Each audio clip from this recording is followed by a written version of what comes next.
عبد الله بن عمرو رضي الله عنهما قال قال رسول الله صلى الله عليه وآله وسلم إن من أكبر الكبائر أن يلعن الرجل والديه قيل يا رسول الله وكيف يلعن الرجل والديه قال يسب الرجل أبا الرجل فيسب أباه ويسب أمه فيسب أمه أخرجه البخاري في كتاب الأدب من صحيحه.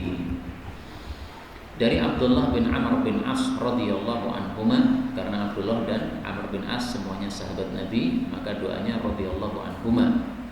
Qala Rasulullah sallallahu alaihi wa alihi wasallam, inna sesungguhnya min termasuk akbaril kabair, paling besarnya dosa-dosa besar, ayal an rajulu, bahwasanya seseorang itu melaknat atau mencaci walidayhi, kedua orang tuanya. Qila, ditanyakan, ya Rasulullah, wahai Rasulullah, wa kaifa, bagaimana mungkin yal'anur rajulu, seseorang itu melaknat walidayhi, kedua orang tuanya? Enggak ada kan? Ya. Qala, beliau mengatakan, oh ada. Yasubur rajul, seseorang mencela abar rajul, bapaknya orang lain. Jadi misalnya A mencela bapaknya B, fayasubu, maka si B mencela abahu, bapaknya A, jadi balas mencela. Wayasubu, dan A mencela ummahu, ibunya B, fayasubu, maka B mencela ummahu, ibunya A, balas mencela. Hadis diriwayatkan oleh Imam Bukhari dalam Kitabul Adab dari sahihnya. Hadis ini menunjukkan bahwasanya termasuk dosa-dosa yang terbesar adalah seseorang durhaka kepada orang tuanya. Contoh durhaka kepada orang tuanya gimana? Mencela orang tuanya. Orang tua bodoh, ya. Karena anaknya ini disekolahkan sampai akhirnya apa? Punya gelar. Yang menyekolahkan siapa? Ya bapaknya, ibunya yang menyekolahkan. Tapi habis pintar kemudian mencela orang tuanya. Nah, ini durhaka. Ini dosa besar. Bahkan bukan dosa besar, termasuk dosa besar yang terbesar. Kadang-kadang orang itu tidak mencela langsung, tapi dia menyebabkan adanya celaan untuk bapaknya. A tidak mencela bapaknya, tapi dia mencela bapaknya B. B enggak terima, akhirnya balas mencela bapaknya A. Nah, itu dalam Islam sama dengan kamu mencela bapakmu sendiri. Kenapa? Karena gara-gara kamu mencela bapaknya orang, dia mencela bapakmu. Penyebabnya kan kamu. Nah, berarti kamu sama dengan mencela bapakmu sendiri. Nah, maka melaknat bapak atau mencela bapak, durhaka kepada bapak, ini bisa dua macam begini. Bisa secara langsung mencela, bisa juga tidak langsung, tapi sama aja. Dosanya adalah dosa paling besar. Karena itu dalam Islam ini dilarang mencela. Dalam Islam itu apa? Dilarang mencela. Mau mencela bapaknya, mau mencela bapaknya orang lain, mau mencela anak, mau mencela anaknya orang lain, sama aja. Semuanya enggak boleh. Dalam hadis banyak sekali Rasulullah SAW melarang kita dari mencela. Misalnya nih, sabda Nabi SAW, beliau mengatakan, wala tasubbanna ahada, betul-betul kamu jangan mencela siapapun. Siapapun, kata Nabi, jangan dicela. Apalagi kalau mencela sahabat Nabi, wah tambah parah nih. Wala tasubbanna, betul-betul janganlah kamu mencela ahadan, seorang pun, min ashabi, dari sahabat-sahabat Nabi sallallahu alaihi wasallam. Man sabba ashabi, barang siapa yang mencela sahabat-sahabat Nabi, apa hukumannya? La'anallah, Allah pasti melaknatnya. Hadis riwayat Tabarani sahih. Man sabba ashabi, siapa yang mencela sahabat-sahabat Nabi, fa'alaihi laknatullah, pasti dilaknat Allah, wal malaika, dilaknat para malaikat, wan nasi ajmain, dilaknat seluruh manusia.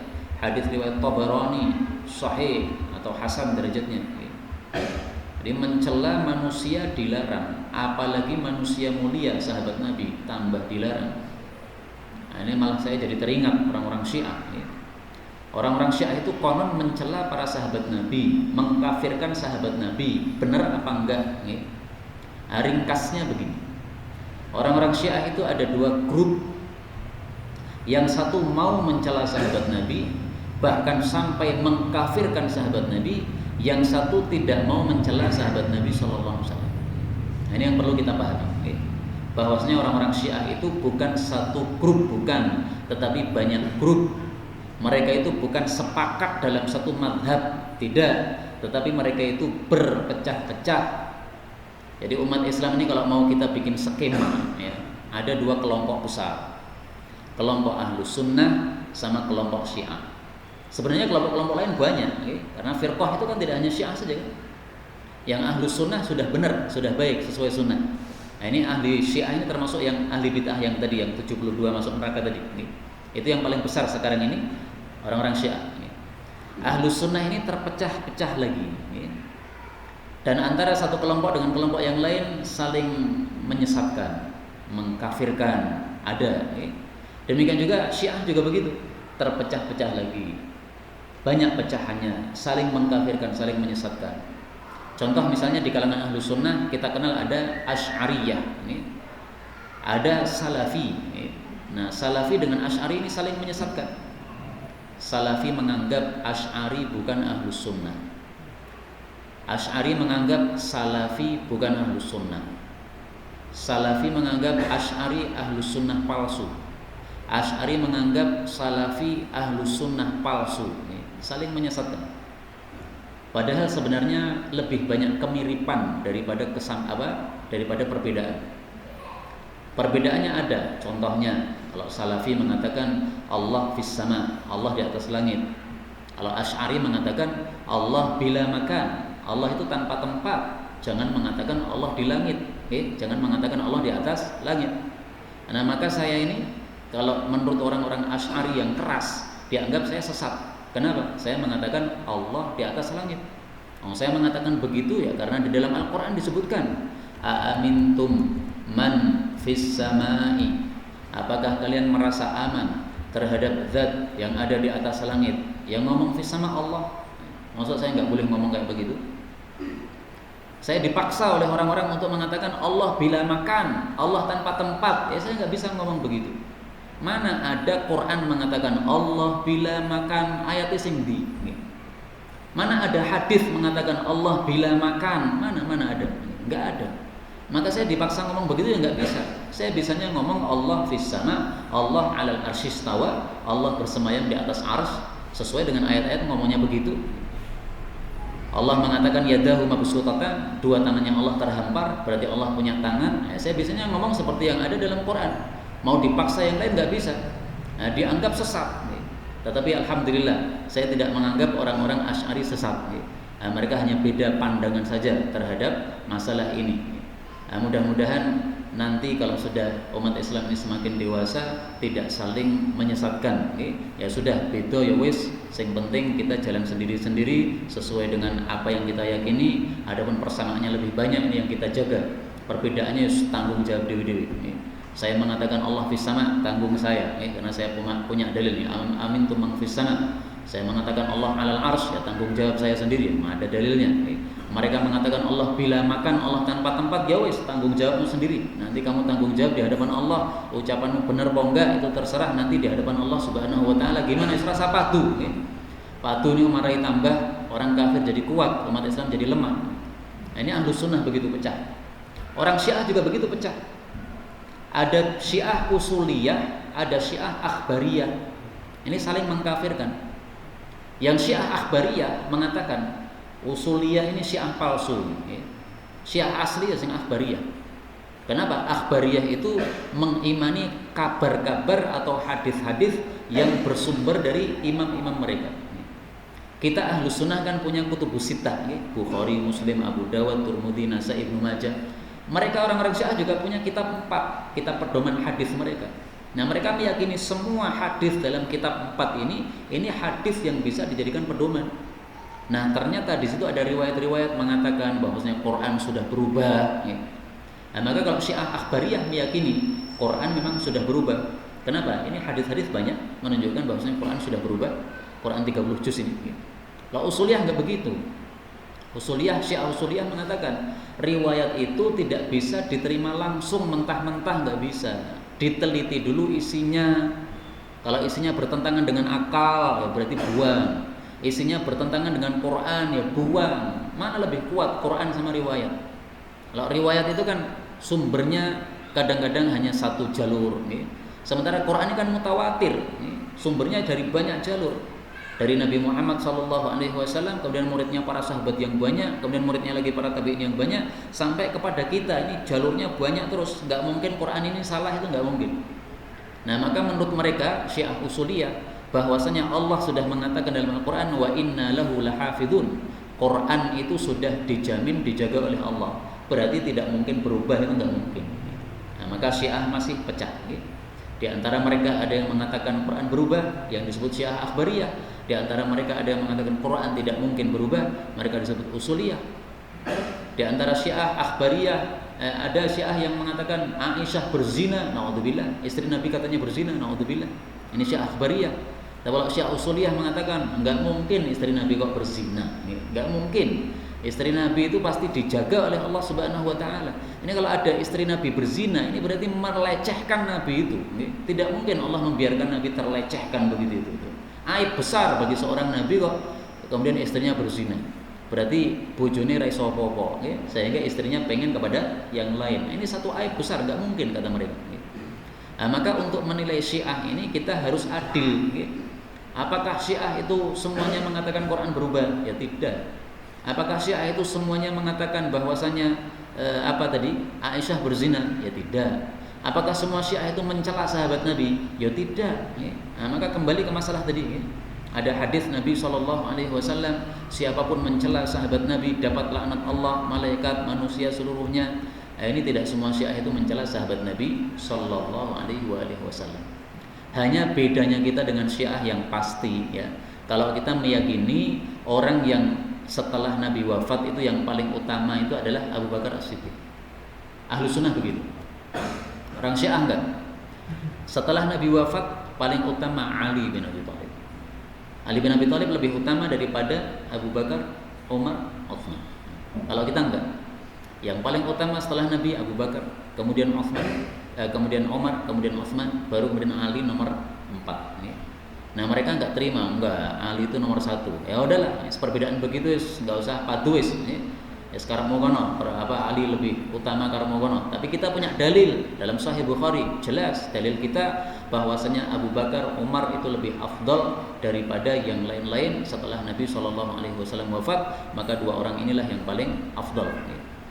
Tapi kemudian Syiah setelah mereka mengatakan bahwasanya Ali paling utama, mereka kemudian pecah. Ada yang mengatakan bahwasanya karena Ali paling utama, maka Abu Bakar, Umar, Utsman menjadi khalifah, ini tidak sah, ya.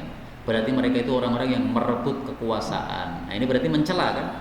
Mencela. Ini akhbariyah kayak begini nih. Kalau Syiah usuliyah enggak begitu. Ali lebih utama, betul. Tetapi apakah orang yang lebih utama itu tidak boleh menjadi rakyat? Menurut mereka bisa aja. Maka karena fakta sudah terbukti Abu Bakar jadi khalifah, Ali bin Abi Thalib sebagai sebagai rakyatnya, ya nggak ada masalah. Boleh bagi seseorang yang lebih utama untuk memposisikan diri di bawah, menurut mereka boleh. Misalnya, ada seorang hafid Al-Quran datang ke suatu masjid, disuruh untuk mengimami, maka dia mengatakan udah imam yang biasanya saja. Padahal imam yang biasanya nggak hafal Quran, nggak ada masalah begini. Meskipun dia lebih utama karena dia sudah hafal Quran, tapi dia tawadhu, udah yang biasanya imam siapalah, saya di belakang aja. Boleh seperti itu. Enggak wajib karena dia hafid dia harus di depan, enggak wajib begitu.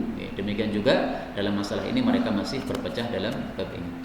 Nah, Bapak Ibu rahimani wa rahimakumullah, marilah pemahaman-pemahaman seperti ini kita pahami supaya kita tidak mudah-mudah memvonis kafir terhadap kelompok yang lain.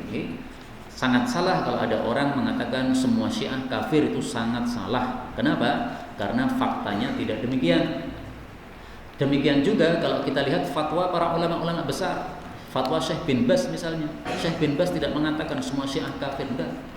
Beliau pernah ditanya, wahai Syekh, apa sih bedanya Syiah dengan kita Ahlu Sunnah? Bedanya dalam titik apa? Maka beliau mengatakan, Syiah itu kelompoknya banyak.